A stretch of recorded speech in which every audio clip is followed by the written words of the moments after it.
सम्राट कुमार जी है। बताइए कैसे देख रहे हैं, कल जो है महागठबंधन के बंदी का ऐलान किया गया, लगातार कांटी नगर परिषद में भी लोगों को जागरूक किया गया कि कल जाने के लिए आंदोलन में शरीक होने के लिए। कैसे देख रहे हैं चुनाव आयोग का फैसला को? लोग बता रहे हैं कि गलत कर रहे हैं वो लोग।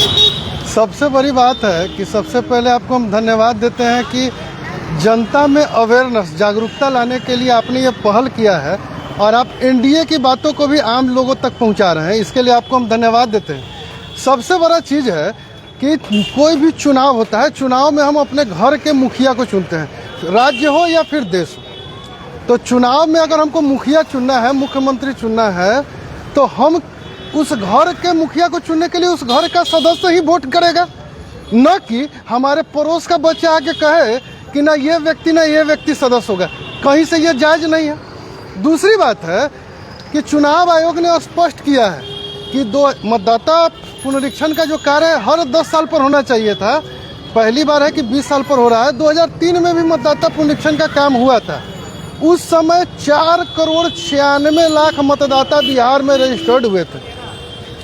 चुनाव आयोग ने स्पष्ट कहा है कि वो 4,96,00,000 मतदाताओं को कुछ नहीं देना है, केवल 2003 के मतदाता सूची में उनका जो नाम है वो पन्ना प्रिंट करा लेना है, लगा देना है। फिर जब 5 करोड़ मतदाता इसी माध्यम से उनकी पुष्टि हो जाएगी तो विवाद बचा 3 करोड़ पर। अब आप बताइए कि देश को आज़ाद 1947 में देश आज़ाद हुआ, पहला आम चुनाव 1951 में हुआ। 1951 से 2003 52 साल में बिहार के मतदाता बनते हैं 4,96,00,000 और 20 साल के अंदर वो मतदाता की संख्या हो जाती है 8 करोड़। करीब 3 करोड़ मतदाता बढ़े।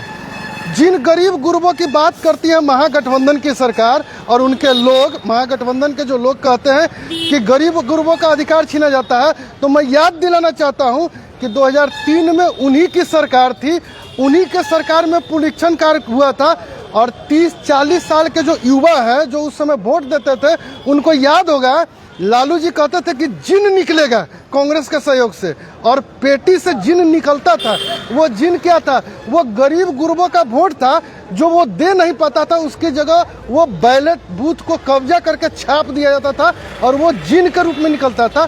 तो कहीं ना कहीं उसी मानसिकता से महागठबंधन के लोग आज भी ग्रसित हैं। बहुत स्पष्ट रूप से संविधान में लिखा हुआ है कि धारा 326 जो भारत के नागरिक होंगे वही भारत में निर्वाचन में, चुनाव में भाग लेंगे। तो ये पुनरीक्षण का जो काम है वो प्योर शुद्धिकरण है, कौन हमारे राज्य के हैं, कौन हमारे देश के हैं। अगर उनकी नागरिकता सत्यापित की जा रही है तो मुझे नहीं लगता है कि इसमें किसी को संदेह होना चाहिए।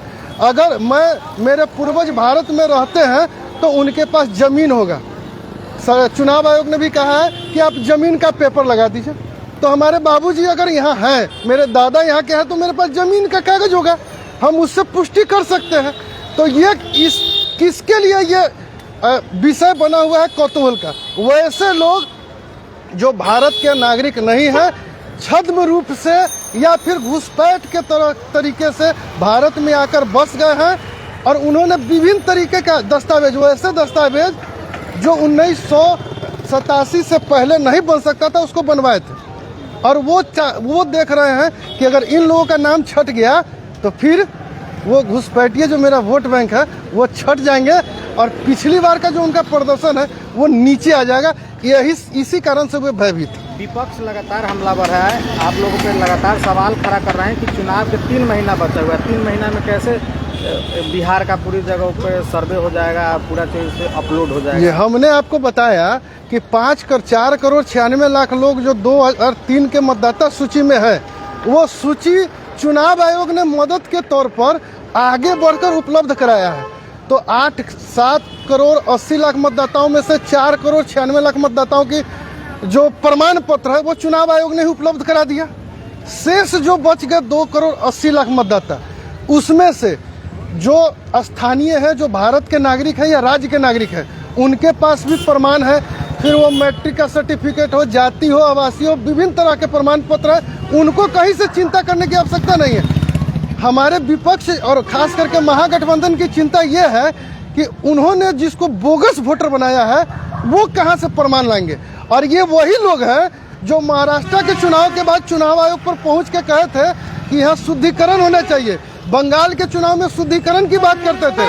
दिल्ली में के चुनाव में आपने देखा होगा कि एक ही पते पर 150 लोग मतदाता थे। तो अगर निर्वाचन आयोग मतदाता शुद्धिकरण का काम कर रहा है तो फिर आपत्ति कहाँ होनी चाहिए? उनको तो खुशी व्यक्त करना चाहिए था। बिहार कल बंद कर रहे हैं पूरा जगहों पर, क्या असर रहेगा कि क्या देख रहे हैं? असर क्या रहेगा? लाठी पिलाओ, लाठी में तेल लगाओ और लाठी भजाओ वाली पार्टी है, तो वो तो चाहेगी कि किसी भी प्रकार से विवाद करके जनता को दिग्भ्रमित किया जाए। लेकिन आम लोगों से अपील है कि इस सरकार ने, अगर आप भारत के नागरिक हैं तो इस सरकार ने, चुनाव आयोग ने आपके लिए पर्याप्त वो व्यवस्था कर दी है जिससे आप मतदाता सूची में बने रहेंगे। इसलिए आप पैनिक नहीं होइए। पैनिक होने के लिए कोई विषय नहीं है। इसमें पैनिक सिर्फ उनको होना है जो भारत में घुसपैठिए के रूप में बसे हुए हैं या फिर जो फर्जी मतदाता के रूप में बोगस वोटिंग करते हैं। बंदी का जो आह्वान किया गया है ये सरासर नाजायज है, संविधान के विरोध में है। यह जो महागठबंधन है, यह महागठबंधन में आप देख लीजिए कि कैसे कैसे दल के इसमें गठबंधन हुआ और इसमें जो नेता है वो किस तरह के किस से आते हैं वो लोग, है ना। आप देखिए, एक भी ऐसा बता दीजिए जो बेदागी हो, सब दागी है। तो यह गठबंधन निश्चित रूप से लठबंधन है, क्षेत्रबंधन है और इनको अब किसी तरह का कोई मुद्दा नहीं है कि जनता के बीच में ये चुनावी वर्ष में चुनाव को लेकर हम जाए कि अपना कुछ रखें, ऐसा कुछ नहीं है। तो इसीलिए अब चुनाव आयोग पर, चूँकि चुनाव आयोग ने यह देखा है कि हर आज थोड़ी हुआ, इससे पहले भी मतदाता पुनरीक्षण का कार्य हुआ है। उसमें जो है मतदाता वो अपना पहचान देते हैं, अपना फॉर्म भरते हैं, अपना पहचान दे के देते हैं कि हम यहाँ के नागरिक हैं। क्योंकि यह देखा गया कि आए दिन जो इतनी घटनाएं हो रही है, उसके बाद जो इतना जो मतदाता बन रहे हैं, तो कहीं ना कहीं से यह छन के आया कि इस देश में दूसरे देश के नागरिक आकर यहाँ के मतदाता बन रहे हैं। और खासकर बिहार से सटे पड़ोसी देश जो बांग्लादेश है, वहाँ से काफ़ी संख्या में बंगाल से घुसपैठ करके आते हैं और पूरे देश में वो चले जाते हैं। और यहाँ का नागरिक जहाँ वहीं पे यहाँ किससे एनडीए की सरकार नहीं है, वहाँ पे विशेष रूप से जाके वो मतदाता बड़ी आसानी से बन जाते हैं। और ये लोग भी क्या करते हैं, उसको मतदाता बना के वोट बैंक, अपना पॉकेट का वोट बैंक बनाते हैं ये लोग। और यही लोग उपद्रव कर रहे हैं, जगह जगह दंगा फैलवा रहे हैं, देश को अशांत करने का काम कर रहे हैं। आप देखे होइएगा, इससे पहले कभी भी इस तरह का माहौल नहीं हुआ करता था।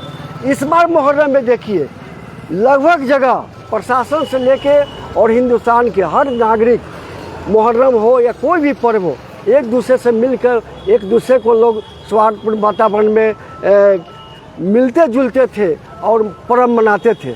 इस मुहर्रम में जगह जगह बड़ी साजिश रचा गया था कि देश में अशांति फैलाया जाए, है ना। तो वो सब चलने वाला नहीं है। चुनाव आयोग, चूँकि मान लीजिए कि घर का मुखिया, गार्जियन, घर का मुखिया जो होता है, गार्जियन होता है, वही ना घर को चलाता है। तो इस घर के पूरे देश को चलाने का जो काम है, चुनाव आयोग को जरा चुन के चुनाव आयोग जो है वो देखा है, तो वो अपने हिसाब से जो मतदाता सूची का पुनरीक्षण हो, कार्य हो, अपना करवाता है। इसमें आपत्ति क्या है? जा रहा है कि लोकसभा चुनाव हुआ उस वक्त क्यों नहीं ऐसा कुछ नहीं है, ऐसा कुछ नहीं है। लोकसभा हो, विधानसभा हो, यहाँ तो बराबर प्रति वर्ष चुनाव होता ही रहता है। तो जिस समय लोकसभा से पहले होता तो कहता लोग इस समय कर दिया। तो आप सीधी बातें देख लीजिए, जहाँ जहाँ उनकी सरकार बन जाती है तो चुनाव आयोग ठीक होता है, सब कुछ ठीक रहता है। सरकार ना बने तो चुनाव आयोग खराब है, तो क्या कहिएगा। और यह उनके द्वारा जो उठाया गया कदम है, ये लोगों को, जनता को गुमराह किया जा रहा है। ये निश्चित रूप से उनको गुमराह नहीं करना चाहिए, राष्ट्र के साथ जुड़ना चाहिए, देशभक्ति उनके भी आने चाहिए। देश सुरक्षित रहेगा तभी हम हैं और आप हैं। तो ऐसे कदम में चुनाव आयोग की तरफ से जो कदम उठाया गया है, हम लोग उसकी प्रशंसा किए हैं, सराहना करते हैं। और जगह जगह हम लोग भी मतदाताओं को जगाए हैं और भारी संख्या में लोग निकल के BLO के पास अपना है ना वो फॉर्म जमा कर रहे हैं, जिससे पहचान कर रहा है कि दिखाई दे रहा है कि हम इस देश के नागरिक हैं और हम यहाँ के सम्मान मतदाता हैं।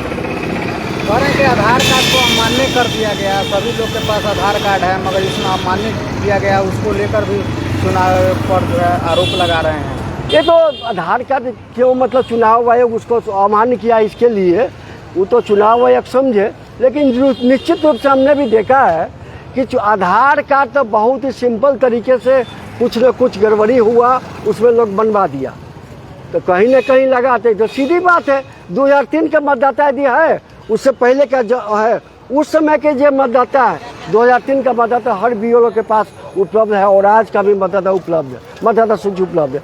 अब 2003 का मतदाता है ऑलरेडी वो लगा दीजिए, कोई दिक्कत नहीं है। उसके बाद भी अभी तो एकदम साफ आसान कर दिया कि BLO जो आपको फॉर्म दे रहे हैं केवल एक फ़ोटो लगाइए, उसका भरिए, बायोडाटा इसलिए जमा करिए। अभी तो विशेष झंझट भी नहीं है, सीधा जमा हो रहा है।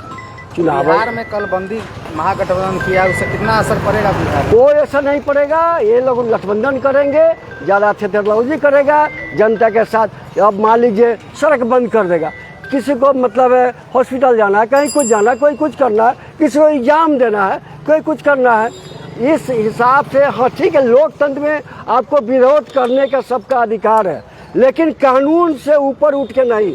यदि कानून से ऊपर उठ के यदि गठबंधन आप करेंगे तो निश्चित रूप से प्रशासन आपको उस तरह का इलाज करके आपको हॉस्पिटल में जगह देगा बैठने के लिए। इसलिए खबरदार, जनता को गुमराह नहीं करिए, वोट बैंक के लिए अपना इस तरह का हर चीज़ मतलब बर्बाद नहीं कर दीजिए। जनता को भोली भाली जनता है, आप उसको समझाइए, ये होना है, इसमें कोई दिक्कत नहीं है। यदि हम सच है तो सच में आज की कोई हो सकता है, नहीं हो सकता। हाँ गलत है, जो गलत वो समझ रहा है कि हमारे वोटरबा कुछ है ना वो गलत तरीके से आ गया है, पाकिस्तान से कुछ आ गया है और 75% बांग्लादेश से आ गया, जो हमारे पॉकेट के वोटर है, तो उन चलने वाला नहीं है।